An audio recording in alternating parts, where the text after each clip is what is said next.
Hello, 0AD community. I am about to review a replay with a player named Blondie because they commented recently and requested a replay of our 1v1. So I'm gonna do that. I'll turn up the speed just a little bit. Just a little bit, because it's a short video anyway. And turn on this thingy. Okay, so Blondie, definitely a decently rated player. They're definitely higher than me. People say that my rating is like, somebody said the other day in a chat that I'm like low-key like 1500. I don't think that's true. Like, I have like a really good boom, but beyond that, like, I keep fucking losing matches, man. Like, 1260 is maybe kind of accurate. So we have the Ghouls being played by Blondie. I wonder if they like the band Blondie, and that's why. So they have a lot of women going for the berries straight up right away. 8 of them, but no berry upgrade, which I think is a huge mistake because they have extra berries there, and there are tons of fucking berries throughout their base. They have 2 little designated house builders. I love it. The only critique I would make is it should be 1 on each house. That's more efficient. For some reason, they did not go for these easy trees right around the Civic Center. Instead, going for an immediate storehouse, not even to get the woodcutting upgrade. That's the only logistical reason I could think of for building the storehouse this early on, rather than grabbing these trees. Guess who I'm playing as, guys? The Kushites. I need to fucking switch it up for y'all, if nothing else, you know? But yeah, we have myself in the east playing the Kushites. I have my berry upgrade. Somehow Blondie's already up to fucking 35, which is insane for 2.5 minutes. They are training a very large batch right now. But yeah, they're literally 10, well, now 9 pop ahead of me. But they were more than 10 pop ahead of me for a second there. Fucking crazy. I don't know what they're... You know what it is? I think it's because they put so many women on berries right away. You get all of that food, and you're able to train a ton of women. I got my little house builder girl going 1 by 1. She has some wood, though. That always, like... It triggers my fucking OCD. Like, any unit or resource, when they're not, you know, directly, when they're not currently in the process of gathering that resource, it just drives me fucking crazy. Even when I get attacked, I will shift click, like, if I have a bunch of woodcutters, I will shift click the fucking storehouse. And then, or I'll shift click the fucking storehouse after selecting them. And then I'll fucking shift click the enemy soldiers who are attacking. I mean, because I think it's smart because, like, once you're into the battle, like, first of all, if they die, you lose those resources. They're just gone. Second of all, like, you want those resources kind of in the bank, like, once the fight starts, because, you might need to reinforce, etc., etc. So yeah, I'm clearing out the last bit of trees around the Civic Center, but I did build my first storehouse, and I have gotten the wood cutting boon. I'm calling it a boon because I've been playing Hades. The wood cutting effect. It's not an effect. Whatever these are, upgrades. I also have the farming upgrade. I am like so like on top of, like, I prioritize the eco upgrades, especially early in the game, like a crazy person. Well, like a smart person, honestly, because yeah, they make such a fucking difference for resource gathering. And yeah, I prioritize the upgrades literally to the point where this is an extremely rare occurrence for me, training 8 women at a time. 99% of the time, I train 1 unit at a time. out of each building for the whole beginning, like, and even mid-game. Because I find that doing it at that rate just gives you the leeway to have enough resources to get the fucking upgrades that I was just talking about. Super important. He got his cav, messing around, took some hits, but not really worth chasing down, especially because I have not trained any military units yet. Blondie has begun training military units. They have a barracks by their wood line. That's a good move. That's where I always put, when I build the barracks, which is also right around the same time period that I begin training military units, I start training one at a time out of the barracks, which I build right by the wood line. I always use, at that point in the game especially, one wood line with all my units, women, soldiers, everybody all together, so that they're the most able to defend themselves. And yeah, I'll be sending everybody from the barracks to get wood, and then I'll simultaneously be training archers from the Civ Center to gather mineral resources, which is probably what I'm starting to do right now. Okay, he's really sniffing around my base quite a bit. He's got this cav just chilling there. Very much could, oh no, I thought this was a woman. If this was, he could knock him out, but it is, he could actually probably knock the spearman out too, because, you know, you just have to kind of micro it and run away. But yeah, I have begun gathering my mineral resources, and simultaneously I'm grabbing the, I try to always grab this right when, like, as soon as I start mining the metal, because I don't want to waste time mining if I'm not doing it as efficiently as possible. So, Civ Center is all archers going on to metal. Barracks is all archers going on to the wood line. And I only train archers unless I'm getting attacked, unless I'm getting rushed and I need some pikemen to defend. Oh, they're actually spearmen. That's interesting. Need some spearmen to defend against cav. I only train archers in the first phase, and then I start evenly doing archers and swords in the second phase, because it's good to have a little bit more ranged units than you do melee units, because ranged units do a lot of damage, but they have less health. So yeah, I always build like kind of like a squared off barrier of houses to kind of protect my civic center. A lot of people build the houses directly around the farms. I definitely appreciate that as a strategy, because it really protects the women, but doing this kind of has a similar effect, although you do end up needing more houses, so there's more open space for enemies to kind of come around the back. He's just fucking chilling there, isn't he?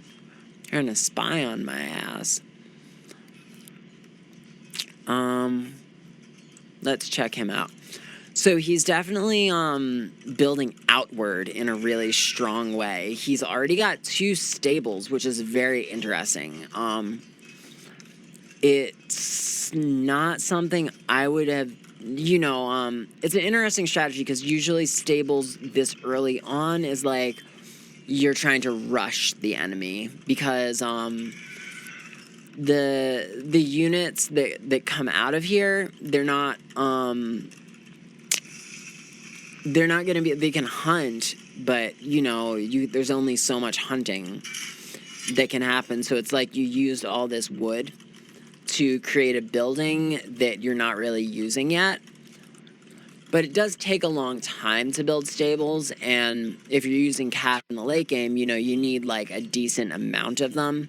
So I'm assuming he started building them to kind of work towards having like a larger amount of them in the late game. He's got 2 of them so far. He's not training anyone from them yet. He also has 2 barracks. He's not training anyone from. I use auto queue. A lot of people like swear by not using auto queue, interestingly. He has a very, very effective defensive structure built around his farms and houses. So kudos to him on that. He's utilizing this metal mine. He's got it fully stocked up. Plus 3 women who are kind of just hanging out there. Not sure why. There used to be a very interesting buff where if you would put one woman near your military units who are gathering resources, that single woman would give them like I think a 10% buff in terms of how quickly they're able to gather the resources. And I guess the logic behind it is like the men are kind of like showing off for the women or whatever. I don't know why they removed that buff. I don't know if they like thought it was sexist or something. I don't understand why, but I thought it was a cute buff and I liked it. So I'm sad that they got rid of it in Alpha 24. Big turtler Blondie is. You're seeing stone towers here, stone tower over here, stone tower over here. Very much impenetrable. I mean, not entirely impenetrable, you know, but very defensive strategy, you know. And we will see how this game pans out if I even went on the offensive, and if I even, you know, if Blondie ended up utilizing all of the, you know, stone that they had to mine and had to put into building these defensive structures. The crazy thing is, despite... okay, so now we do have Cav coming out of the stables 6 at a time. Even though there are 4 stables, only 2 of them are being used. And we now have Cav jumping straight out into my territory and then turning around. Maybe just an exploratory committee. Okay, large group of Cav. I think we're seeing a rush. For some reason, I guess my spearman who is building the houses saw the Cav and kind of automatically went to attack him. Okay, here they come. And here they stop. Okay, so for some reason... Okay, I'm just bringing my mercenaries over to this area. I don't know if I saw the Cav and I sent them over there to attack or to build something. Let's see, what are they about to do? How many Cav? 15 Cav versus 23 mercenaries. So that would be a pretty even fight if they... Oh no, this is more than 15 Cav. This is 25. Alright, so my ass is about to get murked. It's over. This is game over already. Because I don't have... I do need to put the houses around the fucking farms. Like, I see why people fucking do it. Because, you know... Well, you know, a lot of them hid.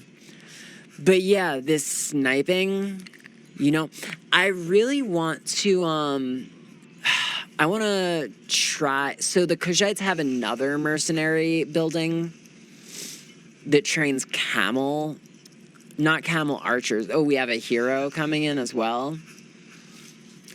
But yeah, they train camel skirmishers, and they're really good for this type of mid-game rushing.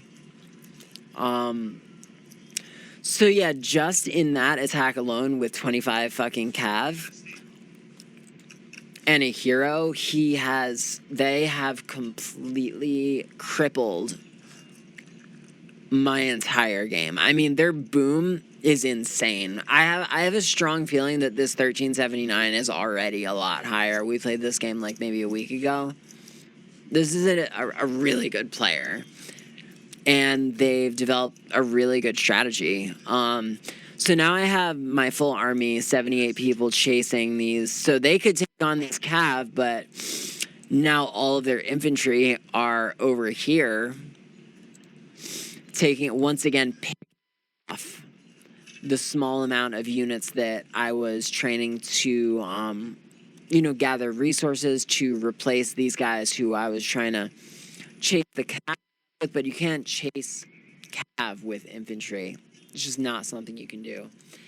And once you have this like large group of cav rotting around, like, it's so powerful because you can pull out and then come back. You know, you can completely cripple a person's food production.